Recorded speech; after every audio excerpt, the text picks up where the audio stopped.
É aquilo que eu falei. Só o Lula só não pediu a retirada do embaixador por causa dos reféns não, dos brasileiros que estão reféns na faixa de Gaza, reféns de Israel, porque estão lá ameaçados de morte e a gente não pode estar de mãos amarradas, atadas, não podemos agora. O embaixador está de provocação e a gente não pode aceitar isso agora porque temos um problema maior para resolver. Acabando isso, e aí é que está a questão, acabando isso, esse embaixador vai ser expelido de uma forma ou de outra. É inevitável, porque a atitude dele foi absolutamente agressiva, absolutamente agressiva. Eu não acredito ainda num rompimento de relações com Israel, porque a visão que os diplomatas têm dessa questão é o seguinte: o Brasil sempre teve uma relação boa com Israel. O governo Bolsonaro colocou política nessa relação, encheu essa relação de política. E com a Política ajuda. e negócios, né, É. Thales? Não, mas os negócios, sempre existiu negócios. Mas o que houve é que houve uma extrema-direita aqui e uma extrema-direita lá. E esses dois colocaram, transformaram, e junto ainda com os neopentecostais aqui, né? Então, transformaram a relação de Brasil com Israel numa coisa, uma relação política da extrema-direita contra os progressistas do mundo inteiro. Aí junta também Trump, essa extrema-direita mundial, né? Com quem o Netanyahu está junto. E por causa disso, inclusive, tem um certo atrito entre o Netanyahu e o Biden. O Biden é outro que está um pouco com as mãos atadas por causa dos judeus nos Estados Unidos, da comunidade judaica nos Estados Unidos, que é um forte lobby e que ele não está podendo ter a reação, que ele não gosta do Netanyahu. Não gosta. O Netanyahu é um Bolsonaro. É um Bolsonaro. Então, eles estão iguais. É um Milley também, né? Milley da Argentina. É essa turma aí que está no mundo. Estamos, como diria o Marco Aurélio Garcia, do Marco Aurélio Melo, do Supremo Tribunal Federal, nós estamos numa quadra terrível da história. É verdade. Que quadra é essa, hein, coach? Vamos perguntar para o professor, né? Professor Arthur, muita gente hoje acha que só tem um jeito de parar essa guerra, só existe uma pessoa no mundo capaz de parar essa guerra, e não é o Papa, é o Biden. Se os Estados Unidos, por algum motivo, né, retirarem o apoio irrestrito a Israel, é o único jeito de parar de uma vez essa guerra aí em pouco tempo. O senhor concorda com isso? Que fora disso eu Concordo. não estou vendo nenhuma saída. A É, curto prazo eu não vejo. acho que tem várias vertentes, né, do que poderia parar essa guerra. Acho que a principal, porque se você vai buscar, tá, de onde vêm os recursos, de onde vêm as armas, da onde vem o apoio político diplomático a Israel, vem dos Estados Unidos. E não de agora, né? A gente sabe que teve escaladas, teve momentos marcantes, isso desde 48, mas principalmente depois de 67, e teve um novo momento no governo do Ronald Reagan, né? Então você tem esse apoio, e se você tivesse uma voz dos Estados Unidos que falasse não vou apoiar, sim, esses ataques parariam, mas a gente tem, na verdade, um movimento contrário. Você não só tem um apoio, como os Estados Unidos se mobilizaram para eventualmente entrar em guerra com os vizinhos de Israel. Se a guerra se espalhasse, ninguém se movimentou para interromper os ataques israelenses, né? E aqui eu estou incluindo a União Europeia também, né? Os principais países europeus, em termos retóricos e de apoio, você vai ter um movimento de articulação para apoiar os ataques. O que poderia outros caminhos, e aí são mais difíceis, porque aí falta força política. É uma pressão internacional que não venha desses centros, aí eu estou falando das ruas, de países árabes, por exemplo, que tentaram, inclusive, eles costuraram uma resolução na Assembleia Geral da ONU uns 10 dias atrás, para formar um tipo de pressão sobre Israel e sobre os Estados Unidos para que os ataques parassem. Foi simbólico, né? A Assembleia Geral da ONU é um outro fórum, né? Não tem o mesmo poder do Conselho de Segurança, mas é um movimento, né? Então, mas sim, você tem razão. Acho que o mais imediato para que a coisa parasse imediatamente teria que ter uma pressão dos Estados Unidos. E aí você tem esses debates internos lá. Isso que é o mais Exatamente. interessante. Acho que você tem novas vozes. Você tem inclusive parlamentares palestinas, né, palestino-americanas, que, que trazem uma nova voz, trazem um novo tipo de discurso em relação a esse apoio. E você também tem um movimento, eu acho que isso é muito interessante, de setores da comunidade judaica dentro dos Estados Unidos que falam não mais em nosso nome. Né? Então, ainda é muito cedo, obviamente, mas a gente pode estar vendo uma nova configuração para o médio e longo prazo do que é a questão palestina. Esse embaixador, pelo jeito, não sabe de nada, né? Porque ele, do jeito que ele agiu, tendo se reunido com a oposição num país, um gesto de interferência inaceitável, né? Que nenhum diplomata de verdade faria, ele fez. Então ele é um mau diplomata, né? Ao que parece. Ou é um sujeito agressivo que quer criar confusão. A informação que eu tenho do Palácio é que o Palácio só não está tendo uma reação dura porque precisa proteger os brasileiros que estão em Gaza. Esse sujeito, em condições normais de temperatura e pressão, seria chamado a prestar informações ao Lula sobre por que agiu dessa forma, fazer uma reunião com a oposição, com o adversário, o cara que acabou de ser derrotado nas eleições. É como se nos Estados Unidos chegasse lá um palestino e fizesse uma reunião com, sei lá, o Trump, ou os palestinos não, chegasse o embaixador da Rússia fazer uma reunião com o Trump.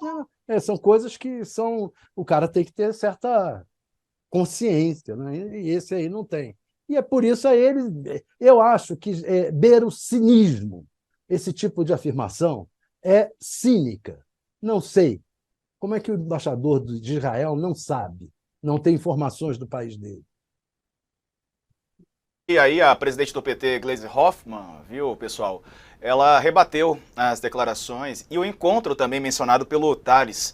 Ontem o representante israelense se reuniu, inclusive com o ex-presidente Bolsonaro. Ela disse que, mais uma vez, o embaixador de Israel no Brasil se intrometeu indevidamente na política interna de nosso país, num ato público com, ela chama Bolsonaro assim, com o inelegível Jair Bolsonaro realizado em pleno Congresso. É totalmente condenável a manipulação que fazem de um conflito que a atuação da diplomacia do Brasil, orientada pelo presidente Lula, atuou desde o início pela construção de uma solução pacífica na ONU e junto aos países envolvidos no conflito, a começar por Israel. A aliança espúria entre Bolsonaro e o embaixador é mais repugnante ainda porque envolve a segurança e a vida de cidadãos brasileiros. Ela disse que o Brasil não admite que questionem nossa soberania. Esta é a lição que o embaixador de Israel não entendeu. O tempo da subserviência acabou junto com o mandato de Bolsonaro, que prestava continência para a bandeira dos Estados Unidos e fez do Brasil um pária entre as nações. Teve ainda esse encontro de ontem, né, Couto? Boa tarde para você também. Boa tarde, Diego. Boa tarde, Thales. Boa tarde, professor Arturo. Eu acho que esse embaixador de Israel, ele não tem prestígio nem em Israel. Se ele tivesse, ele poderia telefonar lá para o primeiro-ministro dele e perguntar por que não libera os brasileiros. Se ele não sabe, ele que consulte o governo dele. O embaixador é para isso, né? Ele é um provocador. É esse o fato. Ele não é um diplomata. O que ele está fazendo no Brasil não é coisa de diplomata. E aí fala que não tem nada a ver com política. Como que não tem? Tudo tem a ver. Sabe, é o que o Thales falou, é cinismo puro desse embaixador. Ele está provocando, e é uma situação difícil do governo, porque além da situação dos brasileiros, lá que está cada dia pior. Aliás, uma coisa que eu queria lembrar, Diego, faz dias que o Itamaraty, o chanceler Mauro Vieira, ninguém se manifesta sobre os brasileiros em Gaza. Parece que eles desapareceram. Uma situação, uma agonia, uma angústia desse pessoal, não só dos que estão lá, mas também dos familiares que estão no Brasil.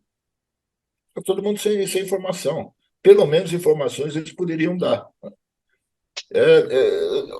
O governo, além dessa questão dos brasileiros lá que precisam sair, eles foram os primeiros a chegar na fronteira do Egito, e são os últimos a sair, né? Porque já saíram milhares, menos eles, né? É preciso realmente depois ver, investigar por que isso está acontecendo. Tem uma outra questão que eu estava querendo lembrar, dos evangélicos, né? O governo está tentando se reaproximar dos evangélicos, que é o grande eleitorado do Jair Bolsonaro, que se reuniu ontem com o embaixador, né? Então, qualquer rusga maior, qualquer atitude mais dura do Brasil com Israel pode respingar também na política interna. Tudo sempre tem a ver com política interna também, inclusive nos Estados Unidos, onde o Biden está derretendo nas pesquisas por causa do apoio a Israel na guerra. É isso. O Couto, Exato.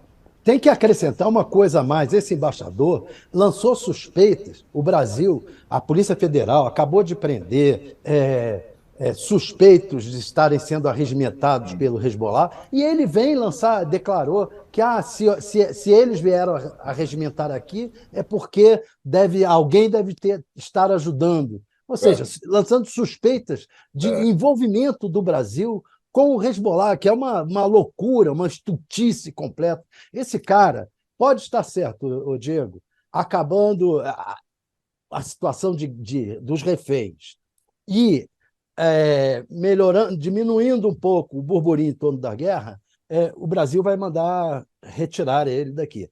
O Lula está por aqui, o governo está por aqui com ele, estamos aturando porque eles fizeram os brasileiros de reféns na faixa de Gaza. Exatamente. Exato. E enquanto isso, os brasileiros estão lá, 34 é o número exato, não só de brasileiros, mas palestinos brasileiros, pessoas que são parentes de brasileiros e querem vir para o Brasil. E enquanto isso, a diplomacia brasileira está pisando em ovos. Professor Arturo, como é que o senhor vê também essa questão do Brasil e da diplomacia brasileira até aqui nesse conflito, nessas relações, e também, além da tentativa de retirar os brasileiros, também na tentativa de construir um diálogo para um cessar-fogo, uma trégua, qualquer coisa nesse sentido? A diplomacia brasileira, ela teve um momento que ela poderia ter exercido mais peso quando ela estava na presidência rotativa do Conselho de Segurança. Foi aquele momento em que a diplomacia costurou um acordo de um cessar-fogo, eles até renomearam o cessar-fogo por exigência de Israel, e um corredor humanitário de entrada de recursos, entrada de mantimentos, remédios e alimentos. Só que isso ia na contramão do que Israel propunha, queria, desejava e apoiado pelos Estados Unidos. Por isso que a resolução foi vetada, né? O que Israel queria, e a gente enxerga porque nesse momento era não um cessar-fogo e não um corredor de entrada, mas um corredor de saída. O que Israel com a ajuda dos Estados Unidos, estava fazendo era costurar um acordo com o Egito para que milhões de palestinos pudessem sair e se instalar no Sinai. E possivelmente, uma das possibilidades é que eles nunca retornassem a Gaza, né? Hoje, o que o Brasil poderia fazer, talvez com menos impacto, porque ele não é um player, pelo menos não do primeiro escalão, quando se fala da questão palestina, mas ele poderia, por exemplo, romper relações com Israel, né? O Couto, quer dizer, o Thales também já colocaram, existem questões aí que têm que ser pensadas e elaboradas, tanto em questão com os brasileiros que estão lá, quanto a escalada dos ataques a Gaza hoje, né? Mas você já tem exemplos, por exemplo, o Petro na Colômbia, o Chile, a Bolívia, né? Que são menos ainda fortes que o Brasil, em termos diplomáticos, mas isso, no cenário internacional, vai contar, né? Porque a última coisa, a gente tem que pensar também no longo prazo, né? Não só no imediato do evento. Israel está numa campanha e se defendendo, porque cada vez mais vira um consenso que o que acontece nos territórios palestinos é um estado de apartheid. Isso não sou eu quem estou falando, tem algumas organizações internacionais já há 5, 6, 7 anos que estão referendando essa noção, esse conceito e essa definição. Então, à medida que você for cortando relações com países, você vai se tornando um Estado pária, né? Você vai criando um problema diplomático para você. Isso ainda numa pequena escala hoje, né, quase relevante, mas se essa coisa, diante do que está acontecendo em Gaza, crescer, pode ter um impacto político maior para Israel. E o Brasil, nesse caso, teria um peso muito maior do que esses outros países que eu citei. É uma situação muito difícil para o Itamaraty. O que não pode é o Itamaraty ficar em silêncio. Ele oficialmente tem que se manifestar. Depois disso que aconteceu ontem, não dá mais para dizer, olha, falamos com interlocutores, amigos do ministro, não. O Itamaraty, o governo brasileiro, tem a obrigação de se posicionar sobre o que aconteceu. É um fato que já aconteceu e é pano de fundo de um fato gravíssimo que os brasileiros mantidos como reféns na faixa de Gaza. Sabe, não dá mais para ficar dizer que foi grave a reunião do embaixador com o Bolsonaro, isso não adianta. Tem que ter coisas mais práticas, concretas. Sabe, o Brasil está muito tímido, eu acho, nesse momento. Eu sei que não é fácil, há uma força política muito grande dos evangélicos, junto com Israel e tal, mas uma hora o governo vai ter que bater, dar um tapa na mesa. Não pode continuar. Isso que o embaixador fez ontem foi uma afronta, uma provocação. O Brasil, como país soberano, não pode aceitar isso. E não pode aceitar esse jogo de empurra que está acontecendo lá na faixa de Gaza, que deixa 34 brasileiros reféns, e também as suas famílias aqui no Brasil, que cada dia que passa aumenta a agonia. Eu acho que a coisa chegou a um ponto muito grave, né? Grave, é muito grave, e o governo brasileiro precisa se manifestar sobre isso. Qual?